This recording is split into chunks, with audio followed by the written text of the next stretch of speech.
Hello, what's up mga kalapatid at mga kalapawin? Makapagpauwi lang tayo ng ibon ay win na tayo. Eto mga kalapawin, may painakay na ulit tayo dito sa Stichelbout at saka dito sa John Arden natin.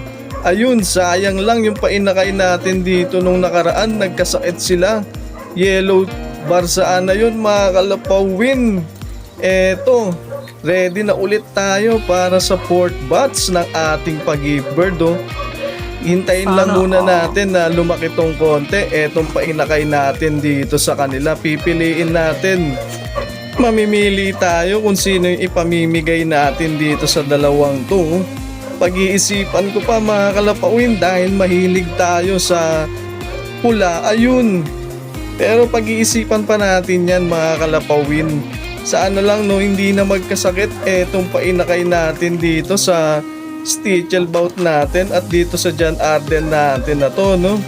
At ayun lang mga kalapawin, medyo maghihigpit nga muna pala tayo para sa ating mga followers, dahil na i-check namin sa system yung mga nagsisend ng screenshot na nakafollow, pero hindi naman namin ma-search na talagang nakafollow sila mga kalapawin. Na-check namin yan sa system, kaya medyo maghihigpit muna tayo para dun lang sa mga talagang nakafollow dito sa ating FB page na to. Eto, isasama natin para sa fourth batch ng ating pag-gift bird. Eto na yung pagpipilian natin sa dalawa nating isasama doon para sa ating pag-gift bird natin. Etong darating siguro mga 4th ng August yan mga kalapawin, 4th week. Ito yung isang inaabangan natin na sana magkaitlog na. Ito yung tencel natin na nakapagtapos ng kalbayog.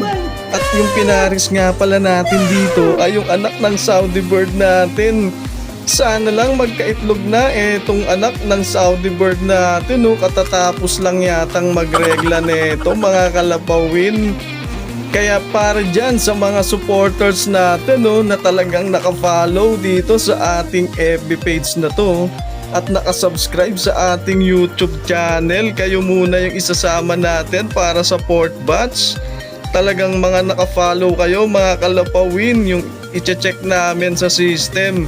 Pero yung hindi namin ma-check sa system mga kalapawin, ayun, mag-follow na kayo dito sa aming FB page at isubscribe nyo na rin yung aming YouTube channel. Abang-abang lang tayo dyan mga kalapawin para sa ating mechanics, para sa fourth batch ng ating pag-gift bird na to. Sayang lang yung mga hindi talaga nakafollow.